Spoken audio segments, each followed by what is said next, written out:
So hey guys, hello and welcome to my YouTube channel. I hope that you are having a fun learning the psychiatry. In the last video we talked about the somatiform disorders and the somatiform disorders, they belong to a class of disorder called as the somatic symptom disorder, and another disorder in the class of somatic symptom disorder is what is called as the conversion disorder. Again, we will just talk about the basic theme of somatic symptom disorder and then we'll try to relate it with the conversion disorder. So you know that in case of somatic symptom disorder, actually what happens over there is that there is no actual pathology or there is no actual disease. So in the case of somatic symptom disorder, there is no actual disease in the body. So there is no actual disease in the body, but we are getting the symptoms. That is what is happening in the somatiform disorder or the somatic symptom disorders.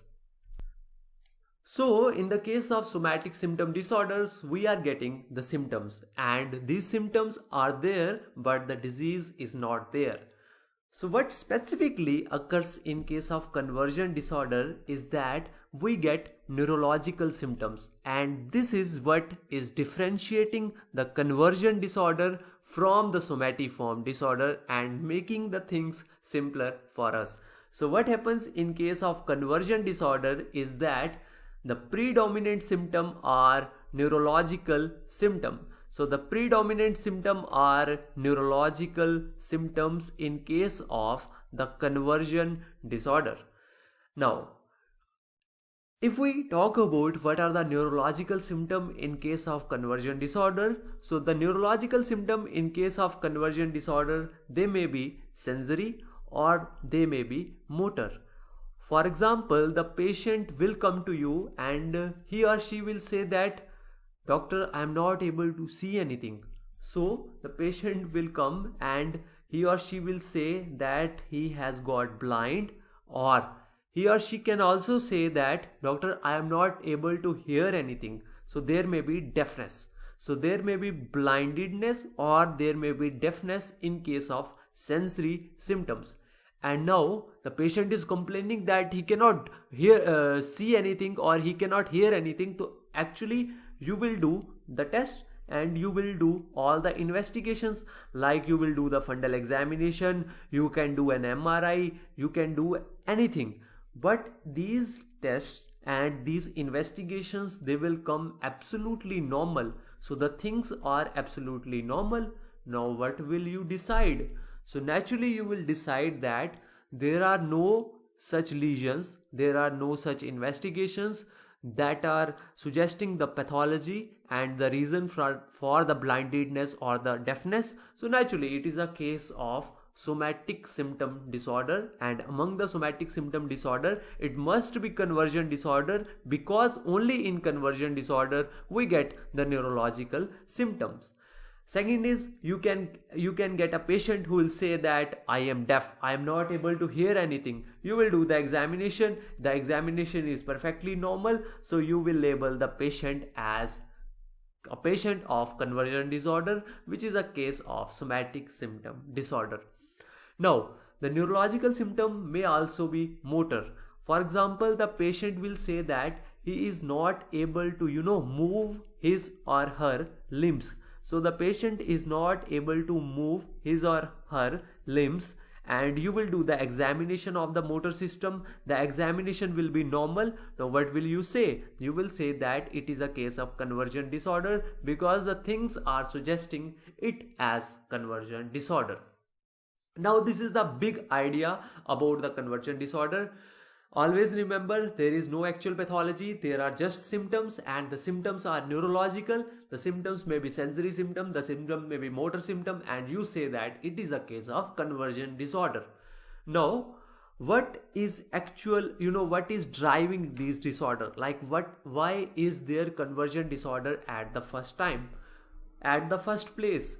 So various psychiatrists, they gave a theory that there is some stressor in the life of the patient. There is some stressor in the life of patient which is causing or which is triggering, there is a stressor in life which is triggering these things, and as a result of which there is somatiform disorder, somatic symptom disorder or conversion disorder on the first place. So there is a stressor in life and which is triggering these symptoms, and as a result of which the patient is describing the features.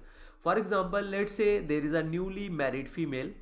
So let's consider that there is a newly married female. She might had thoughts that she will have a great life after the marriage, but what happens is that, let's say it is an example, let's say she is beaten by her husband, which is very unfortunate.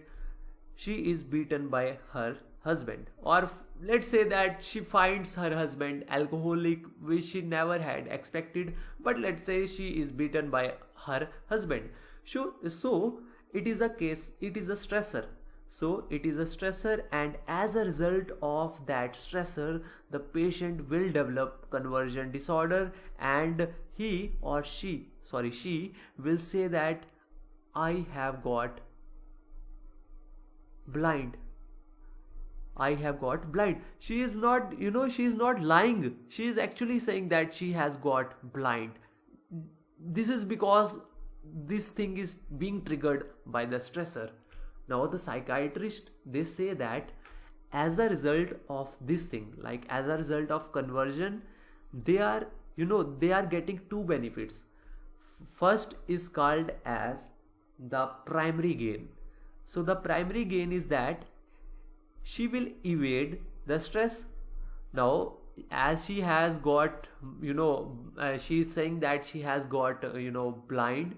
So naturally the husband will not do anything more, because he will also fear that the things are getting different.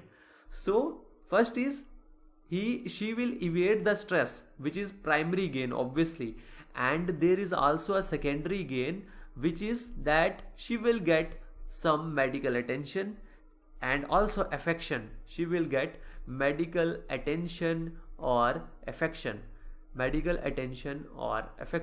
So this is what is happening in the case of conversion disorder. Now there are also some other features of the conversion disorders, and among those features of the conversion disorder, there is an important thing which is called as labile indifference.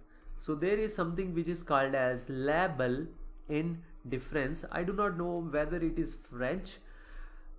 Labile indifference. Now this means that although the patient is having or the patient is saying that he or she is having neurological deficit, although there is a neurological deficit according to the patient, but the patient is not not concerned much.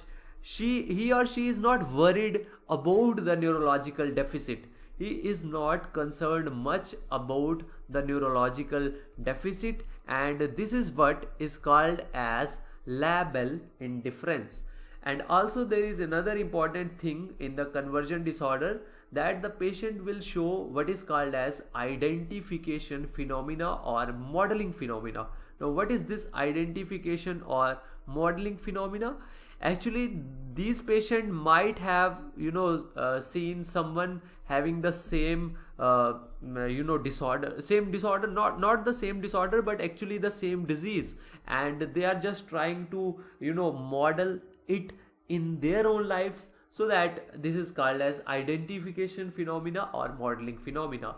So what is the treatment? The treatment is always psychotherapy. You have just to give the psychotherapy to the patient, and the patient will be alright. And this is the whole idea about the conversion disorder. Now if you happen to like the video, do press the like button and also share it among your friends, and make learning psychiatry easy. Thank you so much.